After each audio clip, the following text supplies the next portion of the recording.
children with no voice in borrowed rooms,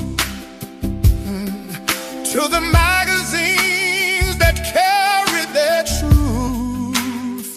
25 years of the same steady hand, finding the ones who fell through the cracks of the plan. From Mitcham to Croydon, from London to the world, every flag he planted said, you matter, you're hurt, but there's a man who finds you in the car. Ooh. So I didn't do the image the way I normally do, but it's fine. We're here. How you doing, Paulette? I'm okay. Paulette I'm is here. here. I'm raring to go, as they say. Good, you sound it. You sound like you're ready. Yeah, that's all ready to go. No, I think this is my first book to business for this year, which is terrible. Ah, okay. Well, there you go. I'm not at home, so what can I do? So until I go home, until eventually, I don't know. I'm trying to. I'm keeping up with my other events, but I will. Of course, I'm going to return to book to business. Because I think it's important. The good thing, of course, if you're here, say hello, say I'd love to welcome you properly. I'm not even looking yet, so I'm still trying to sort out this caption thing, right? The good thing is that I am energized. Energized is a For word both for it. of us. Yes. I tell you what, it's not I'm energized, it's that I've been reading loads, right? Which I always do because I'm here and I can read audiobooks all day, right? Literally all day. So my latest read, I don't know what the exact title is, but it's The Simple Guide to Publishing. It's called. Oh, okay, yeah. It was written in in early 2000s. Yeah. So it's old school publishing and proper traditional publishing. It's not traditional, it's old school, written by an independent publisher at the time. A small agency, in other words, not one of the big five. Yeah. Now, of course, he's got some. He's got some great ideas, and I'm learning some new things about the trade. Right.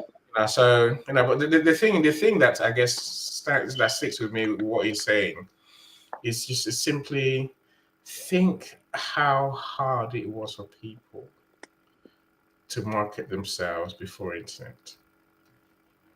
For sure. Just think what they truly had to do. Door knocking, book tours, and all sorts of crazy stuff. Literally, they had to do everything. Yeah, 1,000 books in your boot. I tell you, yeah. It's all of that, Paul. It's all of that and more, right? And more. So part of me is thinking, why do we take it for granted that our books are just going to go on Amazon and they're going to sell? I've got a lot to say about that, as you know. They don't, right? They don't. But many people write books not to leave them to die, Paulette. They write the books because they want to create a book business, an author business that makes them money. Even if we say they write the books to impact people, to help people, right? People aren't going to find your book if you don't do the right things. You can't just leave it on the shelf. And you can't just. I mean, I know so many authors. I think people, once the book is written, people fall out of love with the book. Partly that, but there's also something else that comes in, which I'll tell you about in a minute. Go for it. Well, okay. If you imagine your book is a seed, okay? So your seed needs to be planted, it needs to be watered, and it needs to be looked after. And then it will grow into something that is a business. Mm. If you just put your seed on the shelf in a little packet, it will always just be a seed in a little Yes. packet. Mm. And in a business world and from a business perspective, what we would call that lazy, right? In a business world, if that was your concept, I've got this brilliant idea and I've made a widget, and this widget does all these amazing things. They go, great, how are you planning on getting it to market? And they go, oh, Mm. Didn't think well, of I that wasn't bit. going to do that. I was just going to No. put it on the shelf and in its little packet, and somebody else was going to do that bit, right? Mm. Now, my biggest learning, and I can tell you this because I was very spoiled when I worked for Brother, a Japanese company. I was very, very spoiled. I had a secretary, I had an assistant, I had an amazing team working for me. I was sales and marketing director, and I could, at the drop of a hat, I could say, do me a pie chart on this, sort me out a Mm. presentation on that, do this, do that, do the other. I'm going into such and such place to make a presentation on our products. And at the time, it was PCs. When PCs were 42 meg, Mm. and if you were lucky, there were 26 when they first came out. They were 42 meg, and they were like 1,500 to £2,000. And that was the very basic thing, but it was built like a brick. What's it? Massive, great monitor Mm. and this big A space. great big box. Huge. Yeah. And either a big box on your desk or under your desk. You had a choice of which way where you put it, right? And but I could just say to all my various minions, do this, do that, do the other, and I would say, right, I'm going out at 3. Can you make sure it's done by 3? And you know what? It was done by your hoppers too, right? Mm. And they looked after me and I looked after them, and we had a fabulous company and we did amazing things. Now, if my seed, i.e., me going out to that client, right, was just me, right, with no ability to put together a presentation or a PowerPoint to the standard that I needed, not able to gather the information as to what was going in the contract, what would be needed, what they wanted in terms of if it was an education company, which most of them were, you were having to go up against a company called RS Electric's huge company that worked for schools and educational authorities. So you had to have all the contracts filled in to make sure that you could say you were comparable and compatible. Mm. Now, the reason I'm saying all of this is if I didn't have all of those component parts, I was just me. I'm walking in, and yeah, I've got the gift of the gab, but I can't gab if I've not got the gift, right? Yeah. You've still got to have the gift. The gift is the whatever it is you're selling, right? Mm. And the point is, when I go in with a presentation that knocks their socks off, and then I say, oh, by the way, I looked at the last contract you signed with RS Electrics, and we can compare with that on this, this, and this, and we're about 25 grand cheaper for 1,000 PCs. So, as an educational authority, why would you not come to us? And they Mm. would say, but what about the after sales? What about this? And I said, all that can be sorted. But the point was, I go in and I'm a full product. I'm the full thing, right? Yeah. I'm a flower. I'm blooming. I've got color in my flower. My pot's great. Everything about me is exactly what it should be.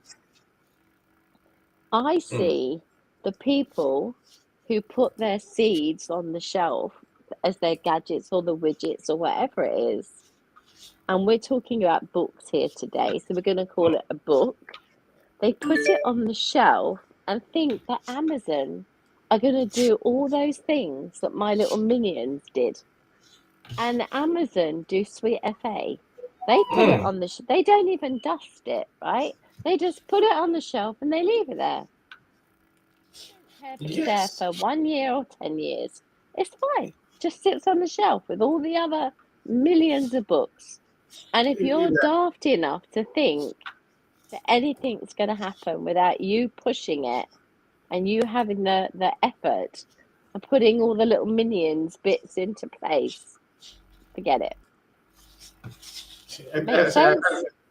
I don't think people know how many books are published on Amazon every day. Yeah, we're talking thousands It's 53,000 the last time I looked a day. a day. So how, I'm trying not to feel frustrated, right? I guess the point is this, you're going to have to market your book more than market your book. Market your book is simple. Sorry. It's too simple. The truth is that you're going to have to do more than market your book. So here's something I have done, and I've done it in prep, not just for you, but I did it for me too. Go for it. But I want to tell people about this, okay? There's a company that is called, and I have to take my glasses off for this. They're called Online Book Club, and they are one of the biggest suppliers to people like Scholastic, people like the oh gosh, what's that cheap book shop on the high street called? I'm so sorry, it's gone out of my head. It'll come to me in a minute. Basically, cheaper retailers. So you're talking about the B&Ms of this world. You might find the books in. You'll definitely find them in the Walmarts or the Costco's. You'll find them in any place where they sell books, but it isn't necessarily what you would call the first line retail. So frontline retail.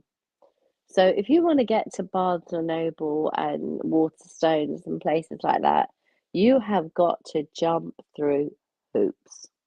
And I mean jump through hoops. It's no good just saying to any, I want to go on Barnes and Noble and it be able to be purchased from Barnes and Noble. All that means is that somebody can take your barcode and buy it from Barnes and Noble, the same as they can from Amazon. But you've got to get them to Barnes and Noble. And they've got to know what they're looking for in Barnes and Noble. And the only people that are going to do that, and I'll be honest with you, is friends, family, and colleagues. And once you've exhausted them, you're like, well, who do I go to next? And unless you've got a few thousand people who are absolutely your supporters, who will push you and support you in whatever it is you're doing, this just ends. It ends in a very sad way as a seed on a shelf. So, one of the things that I try to do is I look at every which way I can get to the kids. So, the kids go shopping at the weekend with their parents and they'll buy books from supermarkets. They'll buy books from, I'm trying to remember the name of this damn shop and it's killing me. I'm sure Annie will know in a moment. But anyway, but it's what I call second tier retail. So we're not talking about what's the bookshop called that it's on the high street that's not really like a posh bookshop. The Works, thank you. So the Works. So we're talking about not first line retailers, second line retailers, but they sell volume. They might sell clearance where people have actually paid to have 5,000, 10,000, 50,000 of a book produced. They've not had the PR. They've not had the money to advertise. They don't have the relationships with the public or whoever, and no means to get their name out there. So the book just goes into this second tier retail. And it might have retailed at 20 quid, or Amazon might have said, we think this book should start at £15, and they're going to knock it up £4.99. And they're making 30 to 40% margin. So you're getting, if you're lucky, back your publishing cost if you're lucky. Depends how many people are in the chain before it got to the works. So if it sells at a $5 or $5 and it costs $3 to make it, that means there's only $2 in between those tax. So actually, you're probably not going to make a dime. They'll probably have paid you $2 to take the volume, which means you make a loss of a dollar per however many thousand books you have made or produced. So I'm going at it in a slightly different way, which is the way to hit Scholastic and companies like Mumsnet and organizations that children and parents go to for support, for help, and to say, what do you know about this, or have you got any recommendations? So I had to get an external recommendation from a publisher. So I went to Online Book Club and they gave me an external recommendation. And I'm not going to lie, it costs money to do this and it isn't cheap. But I had both Jack and Mortar in New House Nerves and also Jack and Mortar in New School Niggles, both published by Any. And they came back, and I'm only going to read one line because it's the only bit that's really important. It says, this is talking about Jack and Mortar in New House Nerves. I have nothing negative to say about this book, so I give it a 5 out of 5. It effectively conveyed key messages while also making the story enjoyable for children. I thoroughly enjoyed reading about Jack's experiences and challenges. I believe that children aged 4 to 10 will be the ideal audience for this book, as Jack's story would be most relatable to them. Right, that's all we need. Bosh. That tells people at Mumsnet the book's worth reading. Jack and Mortar in New School Niggles. The last line was, I believe this book is a must-have for every school and library. It will help children in a lot of ways, in a fun manner. A lot of kids would be able to relate to the characters of Jack. Parents can also read the book along with their children. It can help work well for read-along books too. This is one of the best children's books I've read in a while because I have no complaints at all or dislikes whatsoever. I could not give it anything but a 5 out of 5 stars. The editing is flawless. So now I can boast that I had 2 5 out of 5 reviews that now takes my seed and says it's no longer a seed, it's something that is actually grown. I've got plausible backup to say that it does what it says on the tin. And now I can go out and say to these people, please take note. Every school, every library, every parent, every child, every grandchild should read these books. That's what it says. Not me, that's what they say. Do you understand the work you have to put in to take that seed and make it work? No. Makes sense, Any? And it makes perfect sense. I don't think your question is very valid. Hi, Alexis. I see you. Welcome, welcome. I see my friends. Some of my friends are here as well. Shireen, how are you doing, superstar? So glad you're here. Shireen, came on my being your authentic self the other day. Brave woman, and she came on stage, and she obviously she suffered. Well, hopefully she enjoyed the experience of any type of show, right?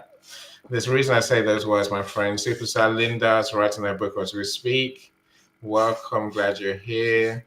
So, Mr. Ivanov and Alex, how you doing? So I wrote my book to help people. Of course, we all do, right? We all do, So, look, Paulette, you made many points there, right? This again. I say, if you just joined us, I want you to take a moment to think of how people marketed their books. before internet. It was the hardest job ever. You know, some were lucky to be paid by the publisher, an advance. But you have to pay the advance back before you start making any money. And publishers don't market books for you. You have to do it yourself, right? When you say, are you doing enough, Paulette? No one's doing enough.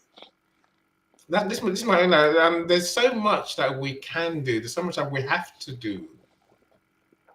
We must. Otherwise, all our hard work it's not to waste. Look, if you listen to Paulette long enough, you realize she has a plan to keep watering these Jack and Water books.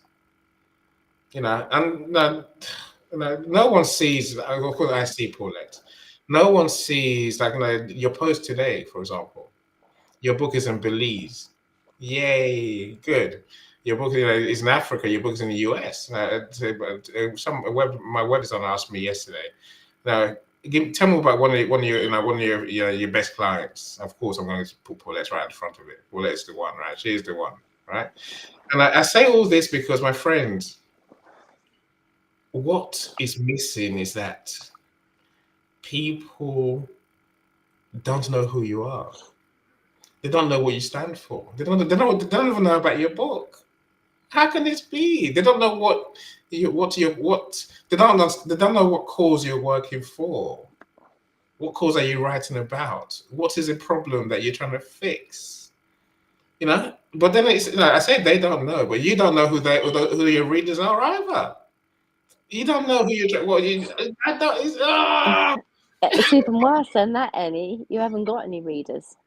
Yeah, because you don't know who they are, so you're not talking to them. And I say those words deliberately, the talking bit, my friend. The first rule of author branding is knowing who your readers are. Who are you writing for?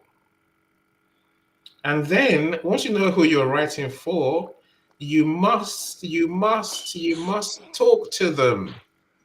Talk to them. That's the important bit, right? Also branding can be many things. Yes, you have to have a website. So that's I've told you now, right? Have you got a website for your book? Yeah. No, you have, Paul. I'm saying as those in the audience.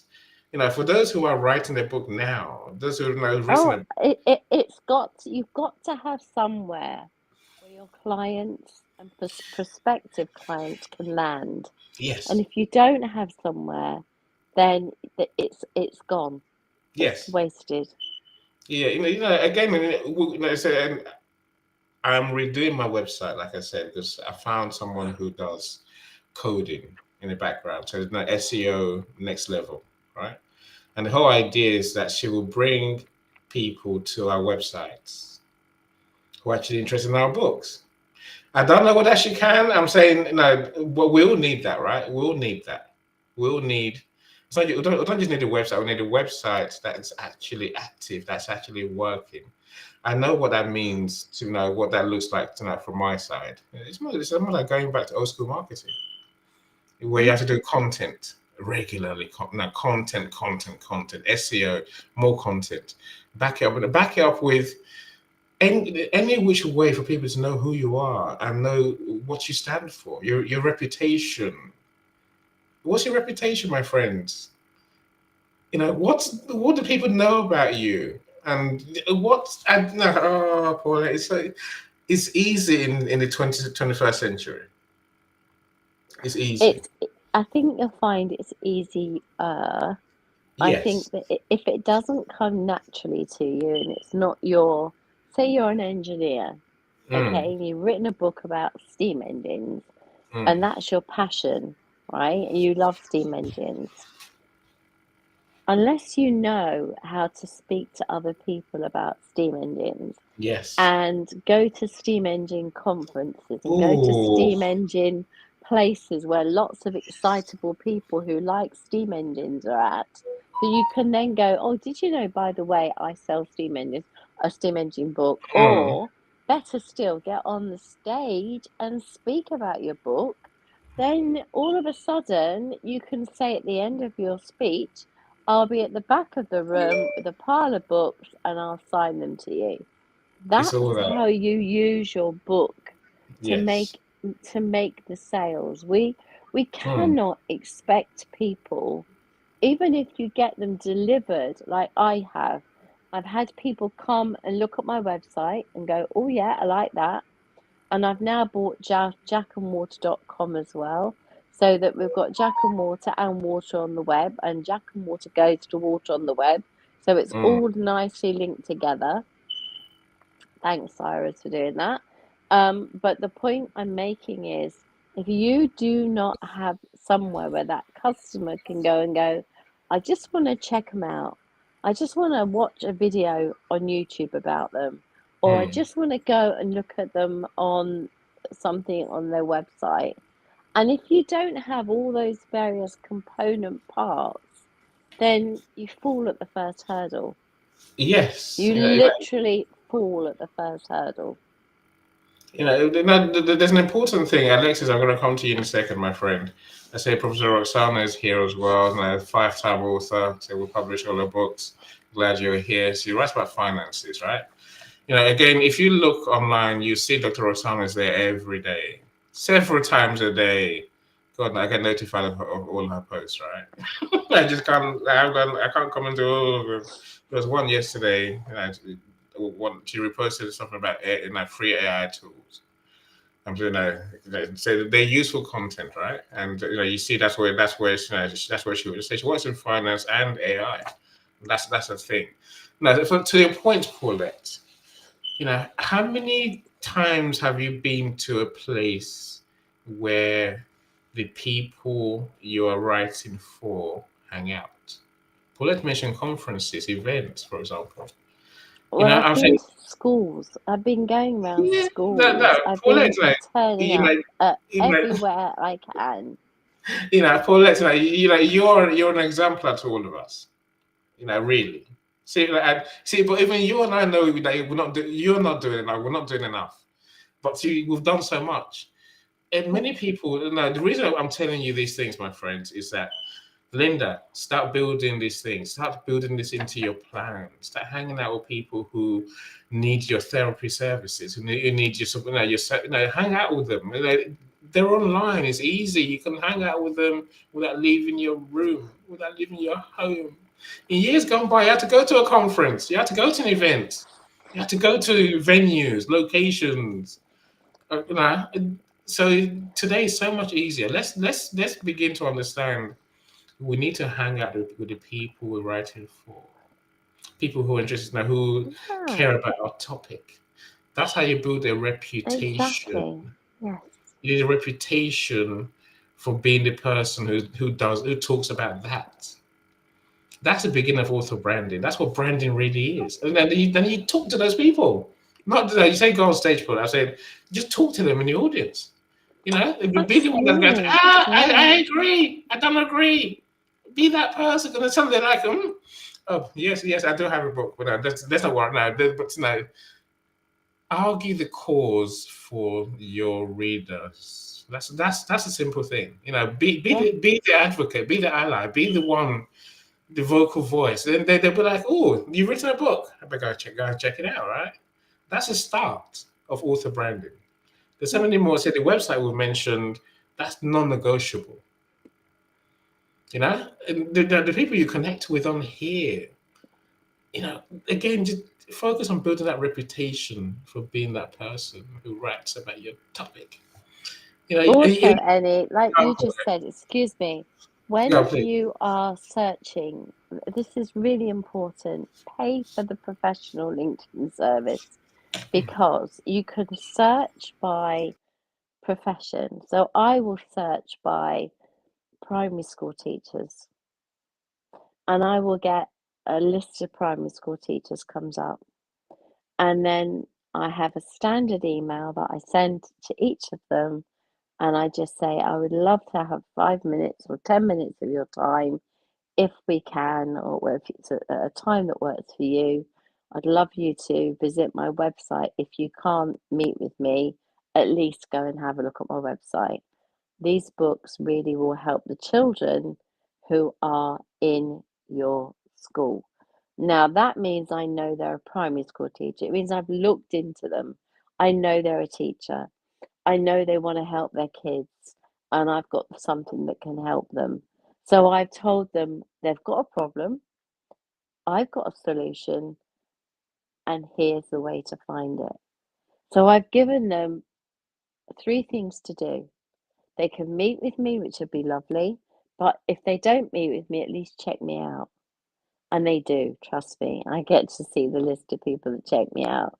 And then they go and look at the website. And then it might result in a sale. Now, ideally, I'd like to be in teachers' conferences, and I've written to so many, and it's so hard to do without an agent. But an agent wants to charge me X amount of money to do that, and they will not guarantee that I will make the sales.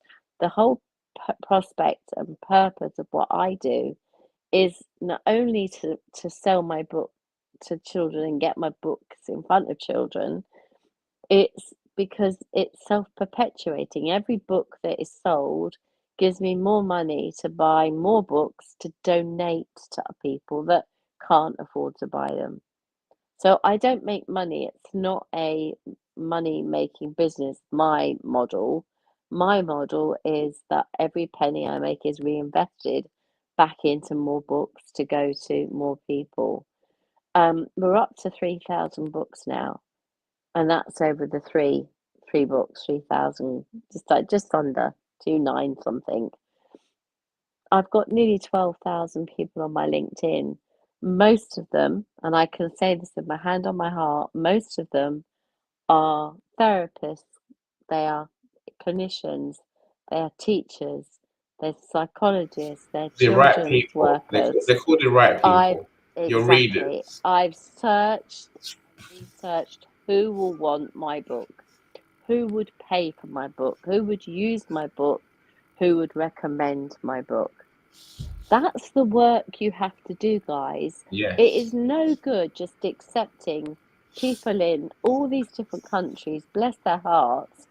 And I will tell you, I get 10 to 15 begging emails a day. So the problem is, if you do end up just filling your, I've got 12,000 contacts, look at me, woo woo, and actually 5,000 of them are people that are never going to pay for your book Mm. and they're going to ask you for something, then you really do have to go, okay, fine. I need to make sure that I do the work that's Mm. required to make sure the people in my contacts are the right people. And Yes. that's my biggest shout out today Mm. is speak to the right people and market to the right people. And Yeah. on that note, I'm going to shut up. Over Yes. to you, sir. You're sharing gems. This is why I invited you specially to come and share some of the truth that we need to hear. Olga, welcome. Olga's joined our event. No, really. I will take that as something good has happened. Olga's one of my good friends. She's passionate about helping people, to find find their real selves in midlife, and find the joy. She does a lot of, Zoom events. So, gated events to really talk to people, and really share the realities and the gems that they need to build their business and find that happiness. But Olga, of course, Olga's got a book. That's why she's on my WhatsApp, right? Look, there's so much we need to do, Paulette. Right? Oh, yes. Look, so when you listen to Paulette, it's easy to miss what she didn't say. But I'll tell you now. Yeah, I nag Paulette all the time. Paulette, do this, do that, but I don't have to nag her really, right? Because she knows what she's doing. She has a plan. See, Paulette's big plan is simply to do the work that I'm talking about now, become the person who writes children's books, the person who talks about children's anxieties, children's worries, children's mental well-being. That's what she's, so, and then as soon as she becomes that person, big publishers will come and say, "Yeah, Paulette, we'll pay you for your books," and she'll be like, "Yeah, take it off me," you know. And then they'll say, "Want to make want to make films about your books, Paulette? That's why you got a series of books." And Paulette will be like, "Yeah, go do it, run with it, right? You pay me first." You know, so all the work now is for a future when she becomes that To person. be seen, right? Yes, everywhere, you know, and to be seen to become that person who does that topic. That's what this is really all about, my friends. Anyway, look, I think we'll talk quite a lot. So let's hear from my amazing editor, Miss Alexis. How you doing, Alexis? I don't think you're muted. Are you muted? Alexis, are you there? Okay, you might come back in a minute. And then suddenly start talking. Right, you know, Paulette, there's so many things that that people need to do. You know, I mean, so we'll talk about the website especially, right? You know, look, I've got a website that's it's a landing page, it's a place, it's just there. You know, it's done nothing, right? I know you got your Jack and Water website. You see, in days gone by, you had to put a buy link on there and pay for something called a payment merchant system, right? And then people could buy their books through your website. That's the only place to buy your book, right? To be fair, because there was no internet, right? And then you had to physically package the book and post it to them. And you know, you don't just you don't send your house and post stuff. You have to go to the post office, right? Think how many books that authors have to carry around and move around. You know, publishers might have handled fulfillment for you, but you know they would pay. You know, you got to pay us, right? You know, you got to pay us. We don't do it for free. When you say there's people in the chain, right? Alexis, refresh and come back in. You know that tends to work, right? Alexis, says she's here, but she can't unmute for some unknown reason. Do you remember any? I don't know if you do. I'm older than you by a few years, but there used to be people that knocked on the door that were Yeah, selling these Encyclopedia door Britannicas, to door, door to door. massive grey Yeah, Britannica things, right? yeah. And you'd buy them A to Z, and you'd have them in this great big leather-bound, Mm, huge books, and mm, you'd pay for them over a period of a year or something like that. You mm. know, that was how those people marketed their books. It They was the did. only way. They really did. Like, let's talk to Alexis. Let's say that she's been freed from the weeds of the internet. Are you there, Alexis? Oh no, you still can't unmute. You have to try a different device, my friend. Yeah. But it wasn't the only way, Paul. Like I said, people used to do road shows. They used to go on road shows, Hmm. literally books in a van, in a car, and drive to different places. They used to go bookstores and do book readings. You know, go libraries and hang and just hang, hang out at libraries, book venues and go and sit there and read to people and then sell your book. But again, so here's what all of that was doing, which I think this is what I think is good and bad. Now, the good thing is that it got people talking to readers. I'm saying the big mistake I think everyone makes, Paulette, they don't talk to their readers. They don't know who their readers are, so they don't talk to any of them. Even those who sell books don't talk to their readers. They never do, right? They just seem to think, oh, they must get it. They must know me, right? This is not about them knowing you in that way. This is about people buying into your cause. People understand that you are central to their cause, right? When I say the reputation bit, they have to know that you are that person who talks about that thing, that they care about. So your thing just to get your book in their hands. Alexis, uh, I'm forever hopeful, Paul, as you well know, right? I'm forever hopeful. I think the other thing that I would say as well if my mouth and my throat will let me, is Please. that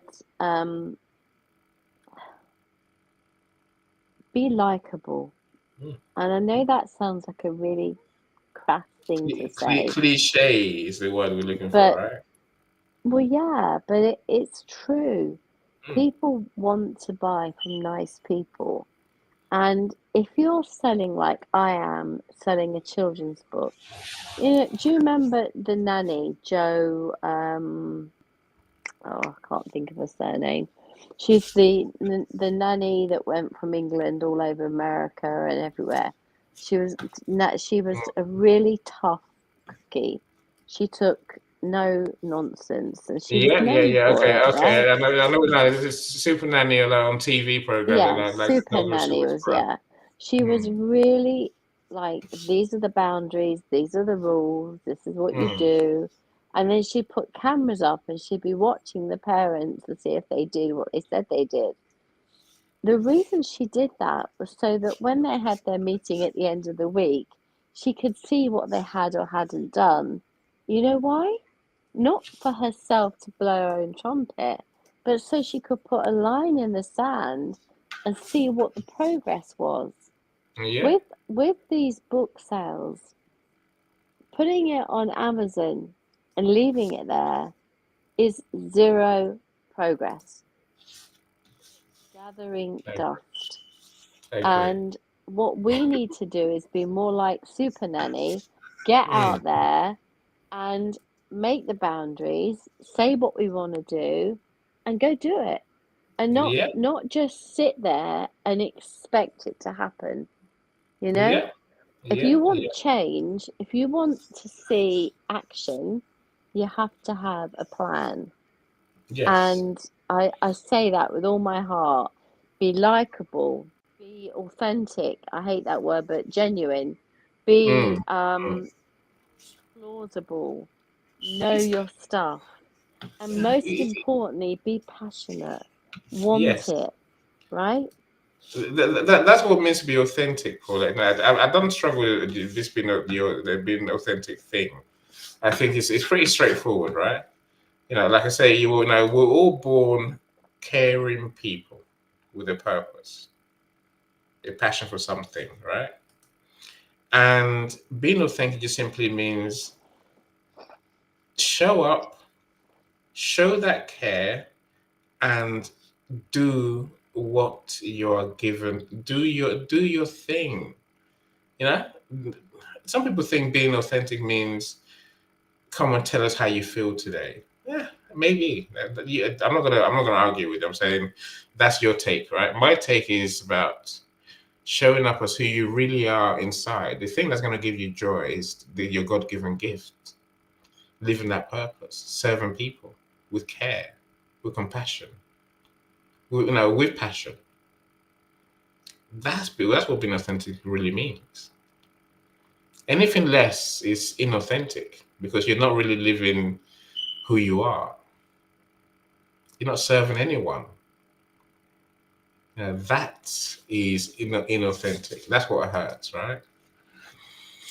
But Paul, listen, I said it again. I think you're giving us the basics in terms of how at least we can build this brand of ours. How you doing, Nick? Here, I see you. I'm so glad you're here. And Nick has got a poetry book. My friends, look, the challenge I'm setting for us, all of us, is let's dare to build that brand. Let's dare to build that reputation, that image, that presence. That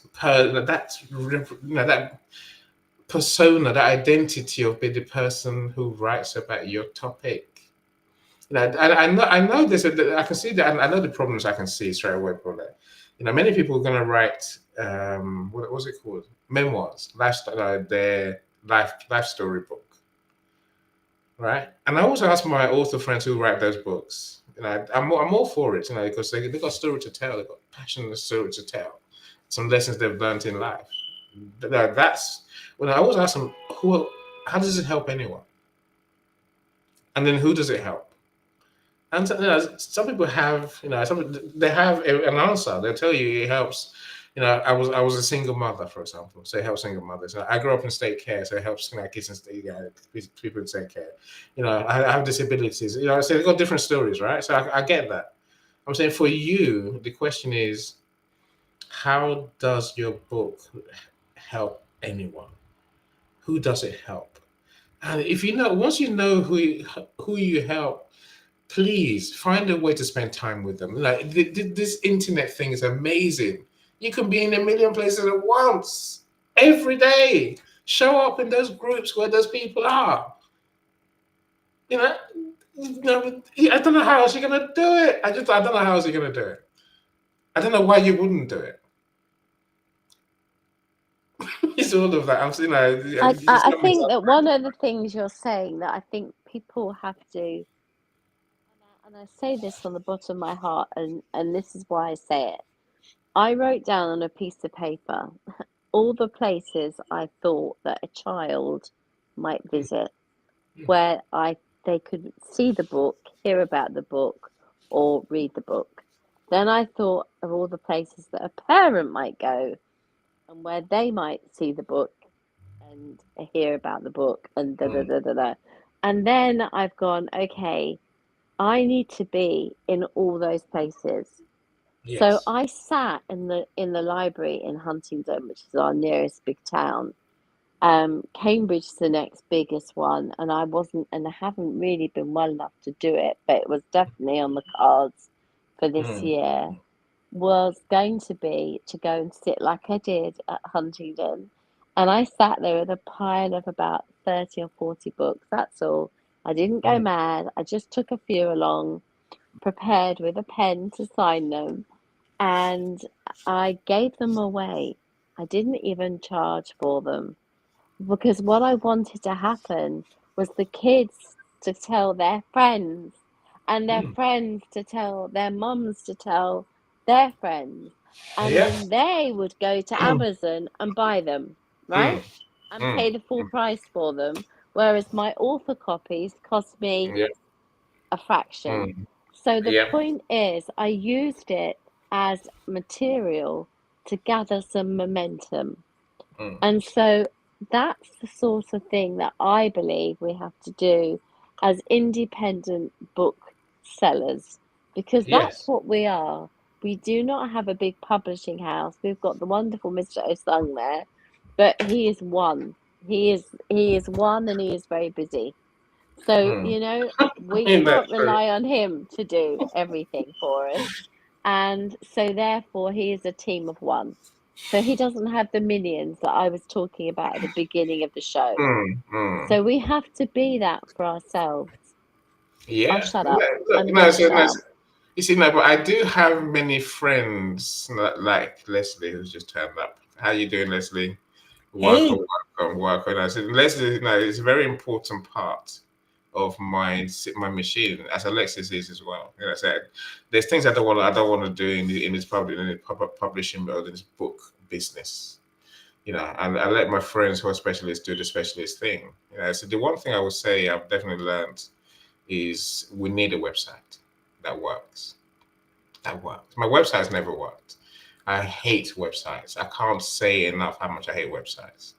And Leslie's watching me go bounce up and down about my hatred for websites, right? I've got one. It's never worked. And I'm like, why? No, the social media would do. It could do, but Leslie has a way to make the websites work for authors. That's why we're now partners, right? And I really want people to really understand that we need to create this. You need a website. You do. It gives you credibility, as Leslie tells me. Yeah. yeah, Well, it's important. I'll give you. I'll give you the space to talk in a second, Leslie. If that's all right. Let me welcome Sharon Rose. Sharon Rose, welcome, welcome, welcome. Networking, I tell you, networking is imperative. Honestly, so you have to go. You have to reach out to people. We can network from home. We can network from wherever we are. We can join many network events every day. Network doesn't mean go to events only. It just means talking to the people who you're there to serve and actually talking to them, meet them, talk to them. Can I care about them? Back to our point earlier about being authentic, Paulette. You know, care about the people that you're here to serve and care for them to know that you exist. Care for them to know, like, and trust you. You know, so I know it sounds simple, but in truth, this is a life-changing thing, really, right? You know, if you have to truly be in it. If you know, if you don't enjoy meeting the people you're writing for, I don't know how that can be authentic. I don't know how that can be a real thing. You have to truly. I mean, if you don't love the people you write for, what do you love? Why have you written the book?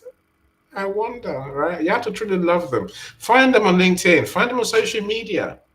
Find their websites. See, the one thing that we haven't said yet, Paulette, is that we have to support each other, right? When you find others who are interested in your topic, Lisa does it very well. She finds someone who's interested in menopause, and she'll be like, "Come to my show. Come and be a guest on my show." And let me tell you, Lisa goes into their shows as well. I go to too many shows. Lisa's always there, right? So now you have to support them. That way, when you support them, people begin to see you two together. It's not just people. The algorithms begin to see you two together.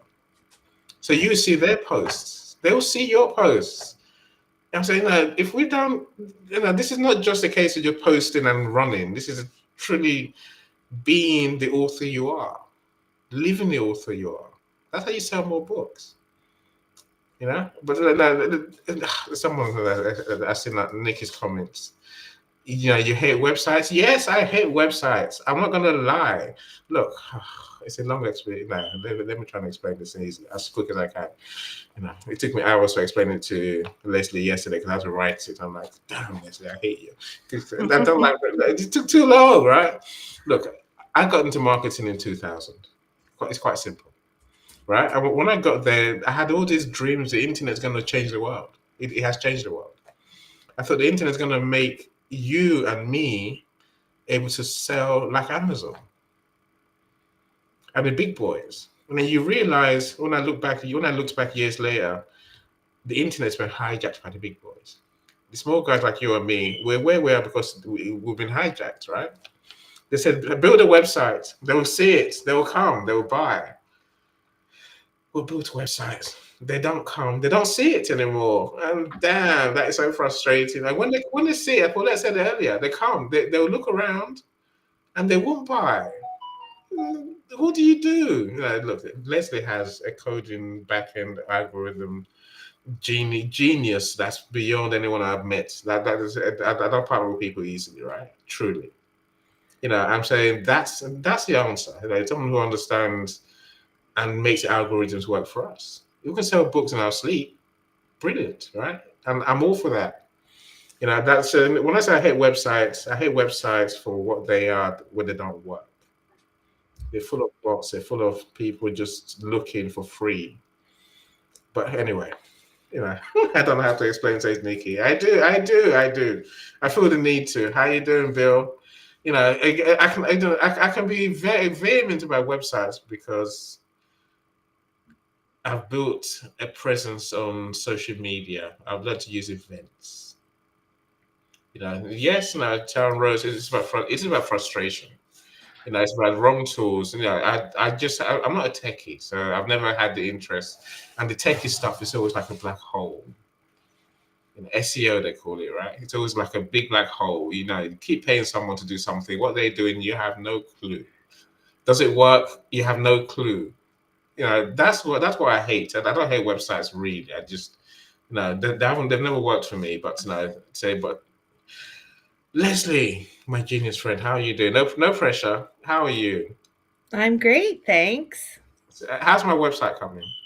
It's going great. I've actually put together a lot of the code for the back end. I was waiting for the answers to your questions so I could nail down the strategy. But basically, I just want to explain to people that people are on the internet all the time searching for a solution to their particular problem. And if you can get your website speaking the same language as Google and as the LLM, so ChatGPT or Perplexity, for example, when someone asks that question, and you have that answer on your website, it's that schema or that special language that the website's speaking to the LLMs and to Google that will connect the two of you. And so that's the magic of a website, is because there are people out there searching for the solution to their problem. So you just got to make that match. And that's what a good website will do for you. That for sure. And I will also add, when you say that, now your website must speak the right language. I think it's not just speak to the Googles and the AI search engines. That's what they are really, right? It must also speak to your visitors, your readers, people who are searching for your book. Searching for your content. Yeah, you have to write the language on your website that speaks to the pain and the emotion that they're feeling. So that's why your target audience is so important, defining who you are speaking to. And I'm sure you guys have heard about, figuring out who your ideal client is, what their pain is, all of that stuff. That all goes into the copywriting. So absolutely, it's not just the schema, the language that the website speaks to the LLMs and to Google. Yes, once they find you from Google or ChatGPT, then it is the real English language, or if you're speaking Spanish, whatever language you're speaking in, but it's what you're saying and whether or not they realize that you are speaking to them, that you understand their problem. Once they realize that you understand their problem, once that little thing in their head goes off, this guy knows what I'm going through, he understands me, he can help me. And then that's when the conversion happens. For sure. Sharon Rose, and to you, Leslie, you need presence, engagement, and convert. I think you need conversation, and then conversion. Really, I think, again, look, I'm into talking, right? I'm into let's talk about it. I'm into let's meet. Always. I don't do anything with anyone I don't meet. If I don't, if you haven't got time to meet with me, Bill, I'll sort an appointment out with you, my friend. So especially as I know today you're going to be here, you're here in the morning, and Bill's going to be there late at night on the wind down show. That's every day, right? Look, there's different ways for the conversation. The reason I pick on it, Leslie, is because I think the website, it does more than just information and conversion.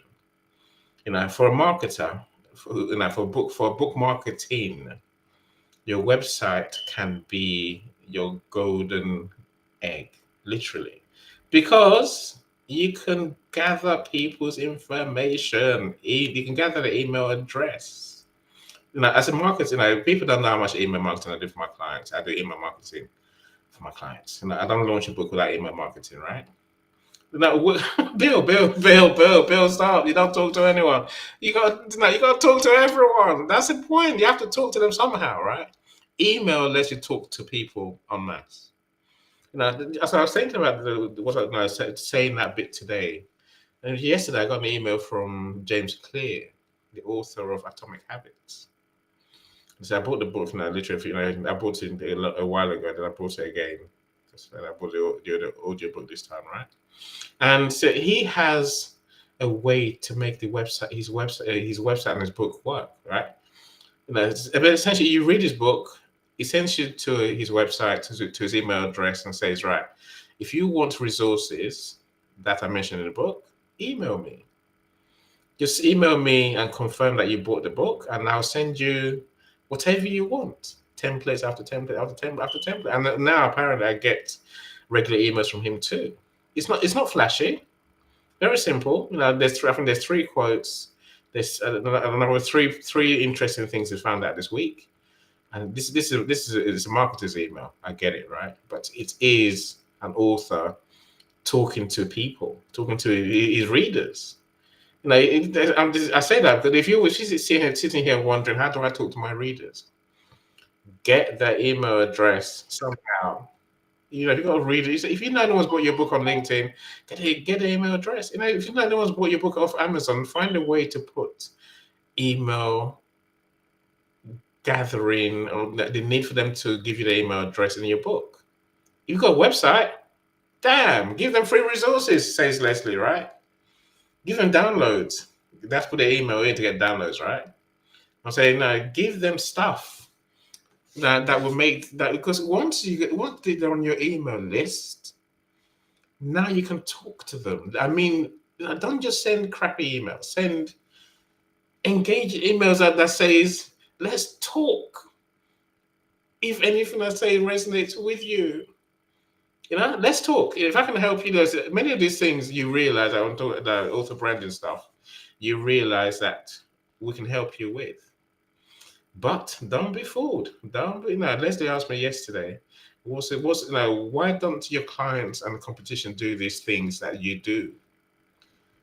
And I said, it's quite simply because people they're not disciplined enough. You know, they haven't got a discipline to do it. They don't want to do it. So someone's got to do it for you, right? You know, if you want to do it yourself, you're gonna have to do it yourself. That's fine. You know, but don't lie that you're gonna do it to yourself. You're gonna do it for yourself and then not do it.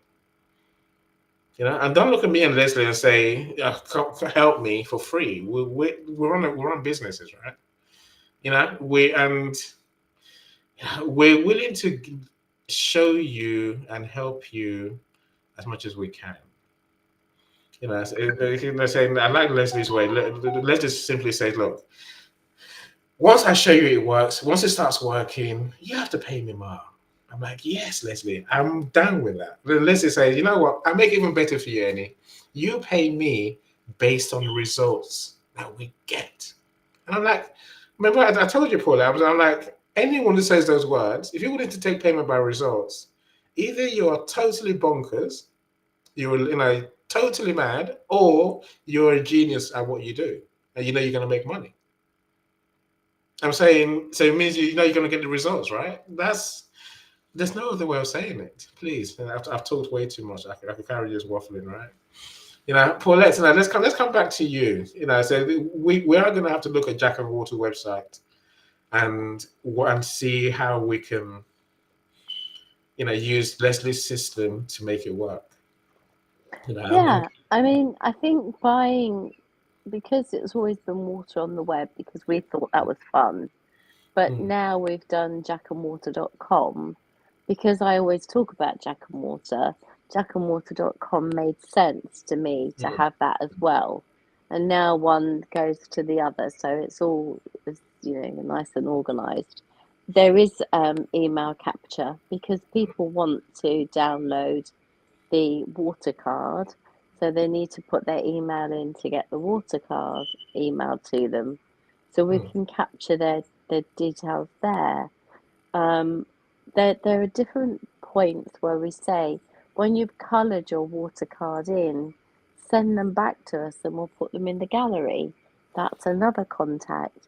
So we've kind of thought of ways that we can engage with the children and the parents. We've tried to engage with the schools. I don't care if a whole school wants to put their pictures in our gallery. Let's do it, But we've never had a photograph. We've never had a picture back because people just go off and do it. It becomes the water card. It goes in the kid's pocket and never to be let out of their pocket again. It's like their pebble in their pocket. You're not getting it back, So we need to sort of way of saying to the parents, take a photograph of the water card and send. So all we want is a photograph, right? Yeah. We don't want their card. And I think that was the mistake, that the way it read was as if we was asking for them. I think we've tried to think of ways that we can engage with the parents and the children. And another thing that I think is important with teachers is when a teacher says, well, we had a headmaster print off, I think you've heard the story, 240 A4 sheets of the water card. And after they'd read the story for the fourth assembly, and the fourth assembly, when it was finished, he then gave everybody at the exit doors a water card, printed them off, and gave them the next lesson to colour them in. Mm. And we had waters that were Barbies, waters in football colours, waters in all kinds of things. And the headmaster wrote to me and said, I've never been so affected by something, because it gave each child the individuality of saying, that's mine, it's got my name on it, and that's my little bit of something that's going to give me confidence to be brave. Whatever the situation, I can touch my card and know I'm not on my own. And he felt that that was such an important move, especially after COVID. Now, you know, I would love to get that in every school in the country, in fact, the world. But the point is, you have to get the headmaster's engagement. So I'm trying now to get in front of headmasters at headmasters' conferences where Mm. I can talk to them, because the teachers are so busy trying to just keep their head above water with 33 to 36 kids in a class. They're not exactly thinking to themselves, oh, let's have a colouring lesson. You know, they're not thinking logically that this isn't a colouring lesson, this is so much more. But for me, that's what, when you get that feedback Mm. and you can talk about it and know it proved it worked, I Yeah. need to get in as many headmasters' faces as I can. And bullying, Mm. anxiety, nervousness about coming to school, new school, first day, Mm. all those words are key search words for all parents. How Yeah. do I teach my kid to cope with the first day at their new school? How do I this? How do I that? It's not even first day at the new school, first day in the new class, new teacher. Every transition is scary and Mm. repeats what I've just said. And I don't know, I haven't worked out yet how I managed to engage with those headmasters. So I've tried to get in their conferences, and they're Mm. like, we do not have time for this. Mm. We've got serious issues to discuss. And I'm like, bullying, anxiety, and they're not serious issues. And they're like, yeah, but not quite as important as budgets, send this, that, and the other. You see, I get pushed away. So I have really been like a little Jack Russell, biting at their ankles. Um, but I haven't given up, and I No, won't give up. no, you can't But give it's up. hard. It's Yes, hard. yes, for And the sure. knockbacks are hard. And if I can sit here as a 61, nearly 62-year-old woman and say, it's hard to be tough, Mm. and still get up the next day and go, I'll do it again. You Yeah, know, it be really is. prepared. Be prepared to have the knockbacks, Mm. but you've got to do the work. You know, I can't tell you enough. That's Um, marketing. you've got to do the work, you Look, know, and that's what I the say. reason you call marketers is because we used to getting no's. You know, we don't. You know, market. I'll talk to 100. I invite 1,000 people. You know, if 100 RSVP, I'm doing well. If 10, if 10 of those turn up, I'm doing well. I know how to increase the numbers by doing more work. You know, rejection is part of business. It's part of marketing, right? Get used to it. You know, and so that's one thing I'll say. You know, Leslie, I wonder whether you have any ideas for Paulette. Now, as you mentioned, you know how. See, this is where the website. I think the website has is unique place. Paulette. Now, let me give you an example. Of what I'm saying, right? You know, your thinking is a headmaster's. What if it's the Senkos who are searching for books about children, for advice about children's anxieties? What if it's you know, there's people like the ones who do it's not life support. No, you know, the people who do the other it's not a lesson per se. PHSE is that's what it's called here, right, in England. You know, health and social, basically, right? I'm saying, what if it's them that are looking for the information? What is it in a head of year or head of subject? Who are looking for it? I'm saying the only way that you're gonna know that and be able to engage those people is through the website. Because you go on, Leslie. I'm not going to talk about your business. You feel free.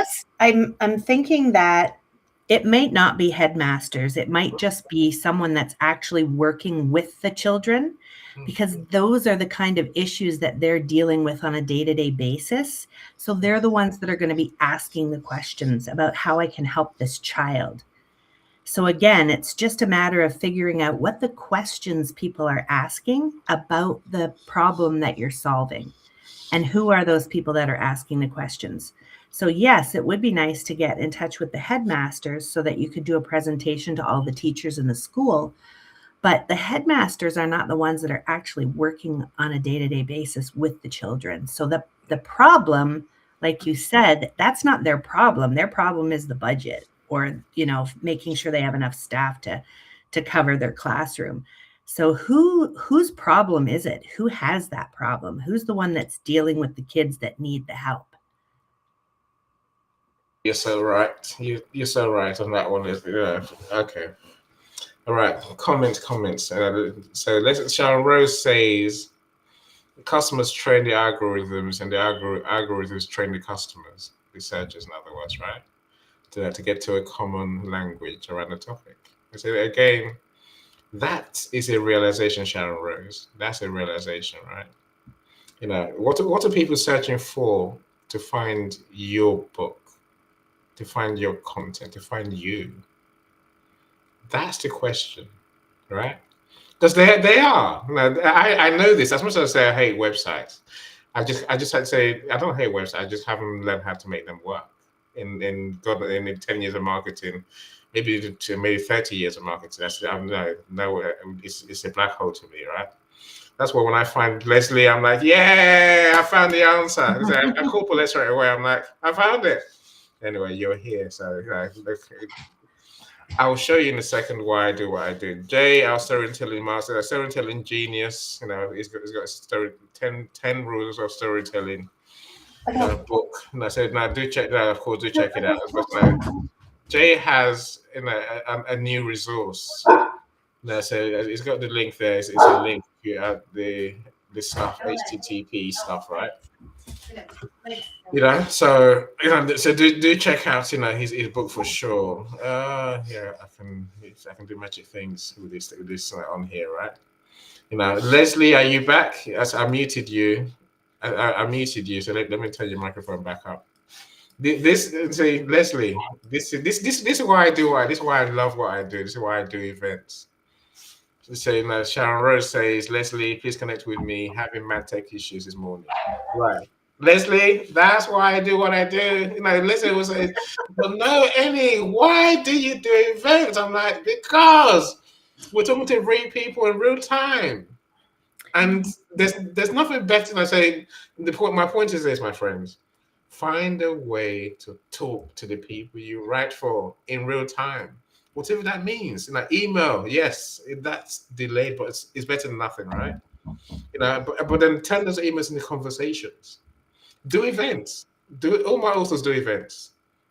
They go on, please. I think it's just casting a wider net. So yes, you have the most influence when you're speaking one-on-one with a person. Absolutely, 100%. But casting the net with the website and the search engine optimization, you're trying to get the widest group of people down into your funnel. Yes, no, for sure, for sure. So that is a route to my growth. Yes, I've built a business that is that's doing well, that's growing every year, by doing social media. But I think you have to add the website bit, for people to find you. Mm-hmm. I think that people are looking for us, but they're not finding us. We know that. We can change that. That's the point, right? And Paulette, I like Paulette's take, which is always the offline stuff that we can do as well. Don't forget the offline stuff. Really.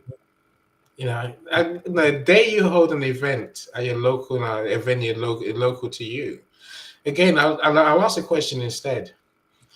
Who in your neighborhood knows what you do, knows about your book? I leave that to hang. The answer is no one. No one. No one. But Annie, I think the No. problem is that people just don't have the self-confidence. It's that little gremlin in our heads that are telling us that we're not good enough. We shouldn't be out there, speaking in public, telling people what we do. So it's really a deep issue. And I think it stops a lot of people from taking the action that they need to take. Yeah, well, I think today I'm trying to. My point today is that we need to change that mindset. I bang on about this all. This is what Annie talks about all the time, right? We need to have that mindset. We've said about 1,000,000 times to people, get out of your head. Hmm. Said it 1,000,000 times. Get out of your head and start taking action. And we say that on a daily basis. I say it on a daily basis, and he says it on a daily basis. We tell parents to do it, we tell children to do it. I'm a qualified therapist, so I've also told parents and children to support and help them. We're in very difficult times right now, and anxiety is through the roof for both children and adults. And the word anxiety appears many times over in our books. I know that would be one of the SEO words that you would use, because it makes absolute sense to say that children are anxious, parents are anxious, and they need the support, they need the help. I'm even going to do some YouTube videos about how to support children in the war situation, and with the word war and bombings and all this kind of stuff, because I'm being asked literally on a daily basis by people online saying, how would you handle this? How would you handle that? And my inbox is it's overloaded. And that's not me saying that, I'm one. This is what I say to any, I'm a one, and I'm trying to do what I'm trying to do, plus also be there for many people online. Many of my friends that I've met on LinkedIn, I am their go-to person when they hit a sticky moment, because there aren't support places that people think that there aren't, unless you know them or you feel confident or comfortable with them. And we've built that rapport with these people. What I would say about the books, though, is those people will go out and talk about you. Those people will go out and sell your books for you because of what you did for them. And I have found that time and time over, that I think, well, I spent an awful lot of effort with that person. And then I get asked, would it be okay if that person reads your books and videos it and does a story time? And you're like, wow, yes, please. I just thought that I'd given all this time and effort to that person because that's what was required. And then I get told that this person wants to support me. And it's the give and take, Leslie, that is so important. And I think that we really get that when you get to know people. And that's where these rooms, where this business that Annie set up, has come into its own. You get to know people, people get to know you, they identify you as a certain person who will do X, Y, and Z to support them. And then in turn, they do X, Y, and Z to support you. I think that has been the marvel of this. I never heard anything like it. I've never seen anything like it. It's like the most magical situation. You've just got a customer potentially in Sharon Rose just by being here.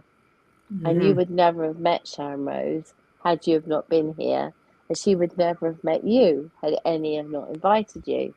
And this is what I'm talking about. There are opportunities, but they are very much one-on-one. They are that they do ricochet out, but the ripples are very slight, and it takes a long time to get momentum. I'm really on a drive at the moment. I've got time on my hands. I've not been well, so I've got time on my hands to think about what I want to do, how I want to do it, and what I'm going to do to make it happen. And that's probably been the first time that I've actually stopped and gone, action plan. Let's get the action plan back out again, see where I'm at, see what I've done, what I haven't done. And it's really interesting because SEND and SENCO, which are in our special country, education special needs. education needs, has become one of the biggest holes in every budget. And in the US, it's the same. Many schools are finding there's no budget for the same education needs. So that to me now is the place that I'm focusing, because I know there's a hole in America. I know there's a hole in the UK. So that's something that I've just started. I did 2 searches on SEND in primary schools and SEND in educational authorities. Excuse me.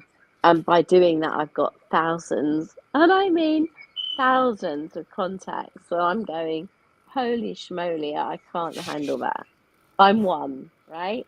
Whereas using, like you said, if they're looking for me, it's going to be much easier for them to find me than me to sift through the colander and find that golden nugget, right? So this is where Leslie's ability comes in. You find the nugget for me, as opposed to me having to do what I was looking at, and Charles was trying to work out how we could do some sort of database search where I got all the emails off LinkedIn. Could we do some sort of block email to them? Oh my gosh, No, it was sounded like so you much can't. work. It You was can't. horrible. I I just hated it. think I that just like, you could certainly automate that, but like you guys said, it's that one-to-one that is so effective. So yes, you can automate it, and you might hit someone that's thinking about that at that particular moment when they see your message. But what we're doing with the website is when people are searching, when they're actively searching for a solution to their problem. But then the next step is definitely to have a one-on-one with them, for sure. That's definitely the next step, so that you can get to know them and build that trust. For sure. yeah, I Doctor, definitely think that's the way to go, for sure. let me welcome Dr. Gisette, and I'll come back to your point, Paulette. Dr. Gisette, welcome. You know Dr. Gisette has 3 books that she's written, right? No, you don't. Because she doesn't talk about them. She's not.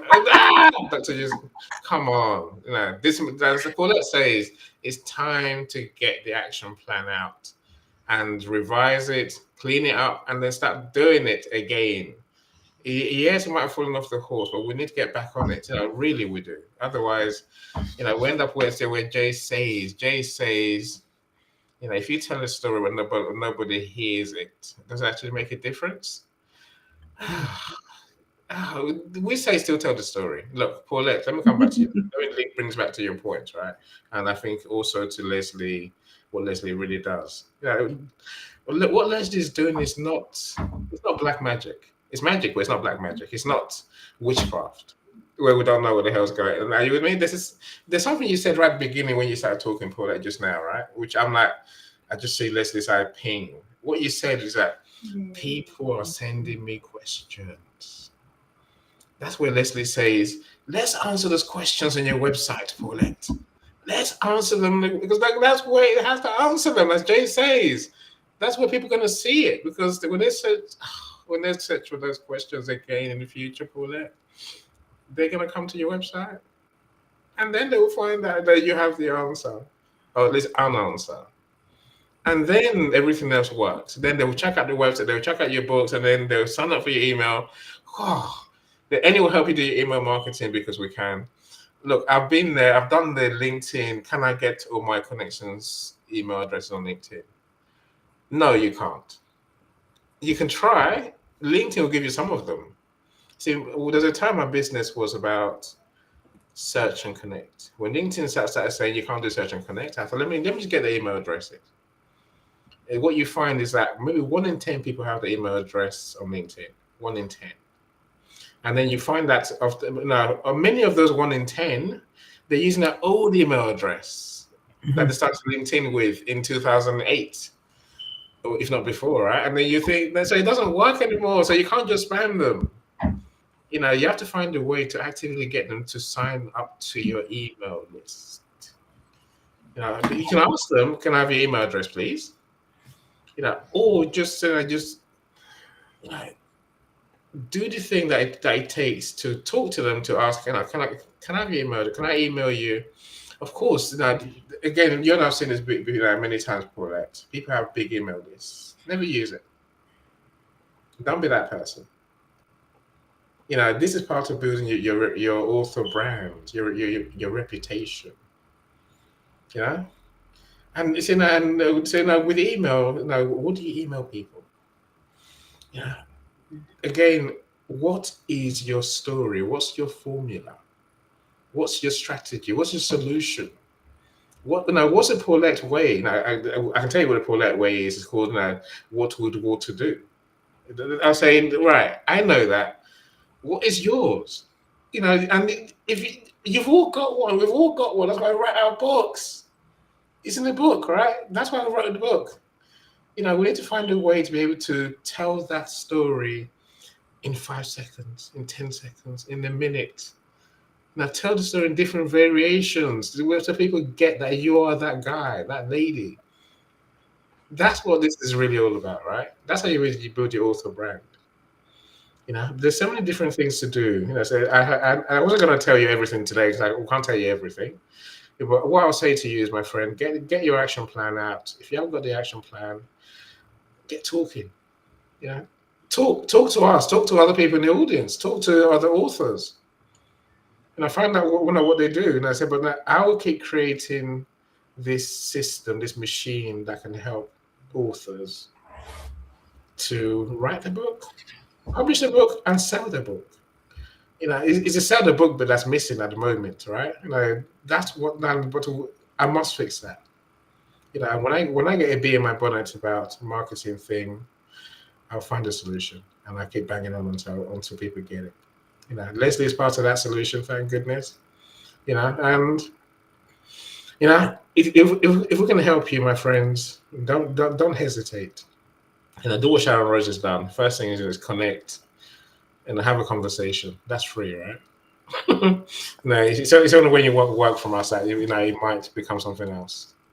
There's one thing that I think you've forgotten as well that I think is important, is your book is your calling card.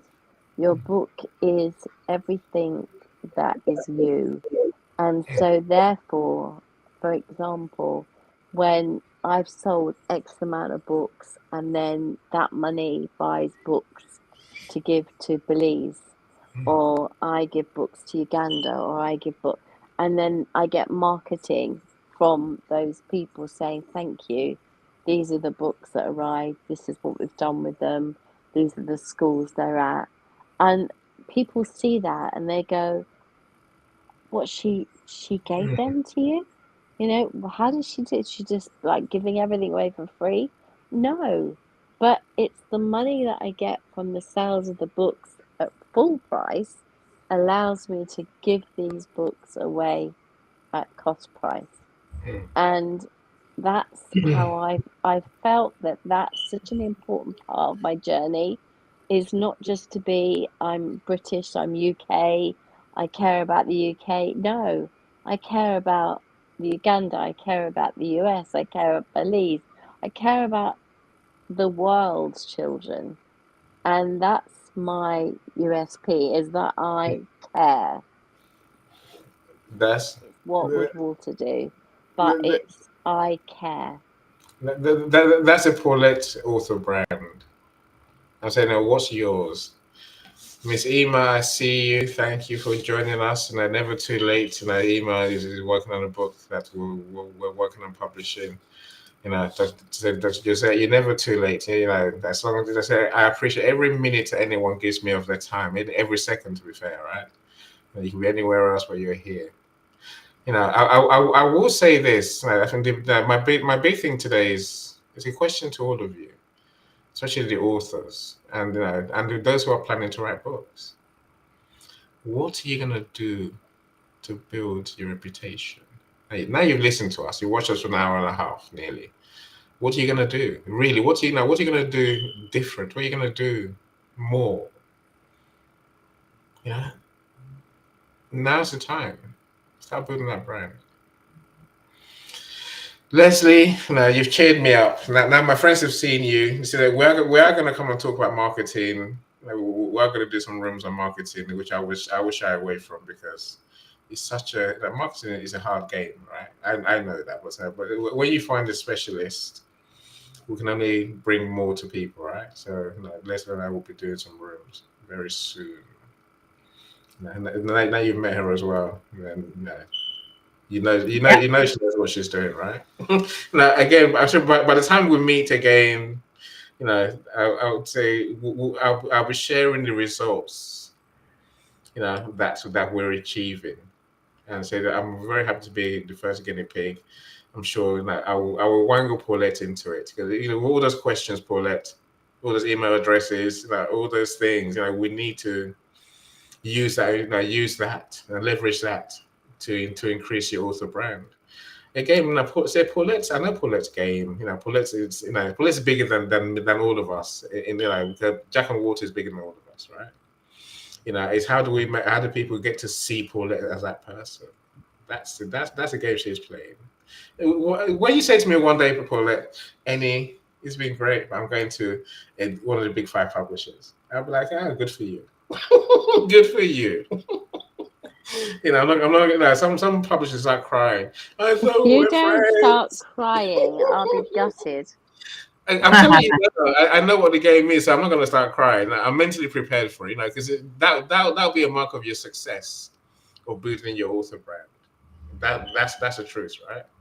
And if you think about it, is if you have one person who takes their books and does everything according to everything they could do that they know how to do, and everything they didn't know how to do to try to get their book out there and succeed, then you know that you're onto something. Because if one can do it, all can do it. I'm not special. You are. No, I'm not. That's not fair. No, I mean, the difference is that everybody can do it, but it means hard work, and it means commitment, and it means determination. It's like going to the gym, right? You can't go to the gym once, park in the car park, and then buy a burger on the way home and go, didn't I do well? Because you didn't, right? And you won't get results, right? So the answer is, if you want results, you got to put the effort in. So it's all about the input, as Kelly says, one of our dear friends. You don't get the output without the input, and it's so true. And that's his catchphrase, and I think that's true of everything. We have to keep at it, and it's hard. And sometimes you get up and you don't want to keep at it. But you got to, because it won't happen otherwise, For sure. Leslie, please feel free. You guys nailed it with your action plan. So define your action plan, figure it out, and then basically just work away at it. But there was one thing that I wanted to add to everybody's action plan, because it gives lots of information, and that is the Google Search Console and Google Analytics. So if you have a website right now, I think that you should hook it up to Google Search Console and Google Analytics. All you need is a Google account, and then you just search those two things, and then you add your website as a property. And what that will do for you over time is tell you how people are finding your website, and then you can build deeper on those particular questions or topics. But it certainly gives us something to work with later. If we meet you later and you already have some data for us, it really helps with the rebuilding of your website or the optimizing of your website. So that's something that's easy to do, and you can do it today. I agree. Look, if you struggle with that, if that sounds too technical for you, connect with Leslie, and I'm sure she'll guide you through how to do that. I said my traffic has always been from LinkedIn from day one. That's why I went to LinkedIn, and that's why I've been on LinkedIn ever since. That's where my clients come. That's where my traffic. It's a weird thing.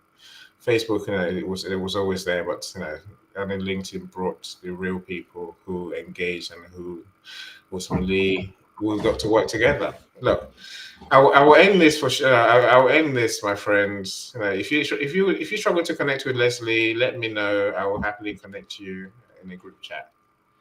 I don't want you talking to Leslie because we need we can all benefit, and never look a gift horse in the mouth. That's what I always say.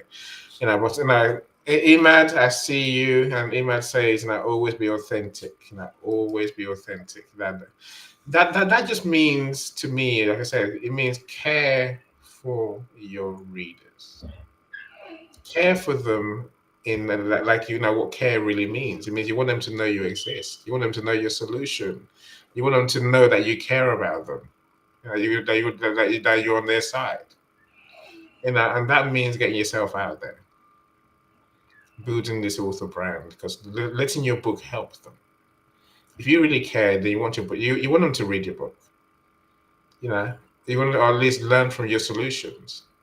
Again, as we've said all day, it's not just in one place. Your website's part of that mix. Social media is part of that mix. Real life is part of that mix. So look, thank you so much, my friends. Thank you, Paulette. Thank you, Leslie. And also thank you, Miss Alexis. Unfortunate that we didn't get to hear from you today. These things happen, right?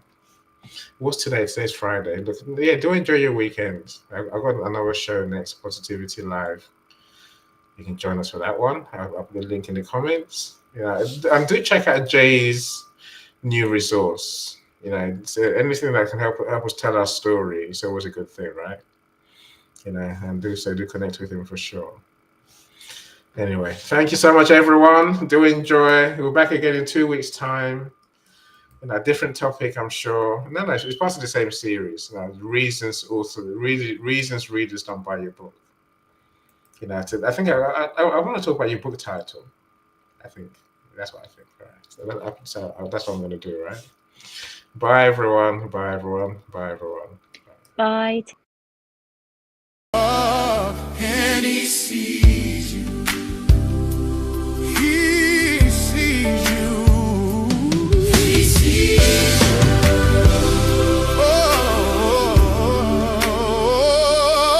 From the children with no voice in borrowed rooms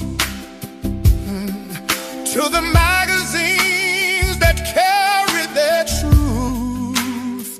25 years of the same steady hand, finding the ones who fell through the cracks of the plan. From Mitcham to Croydon.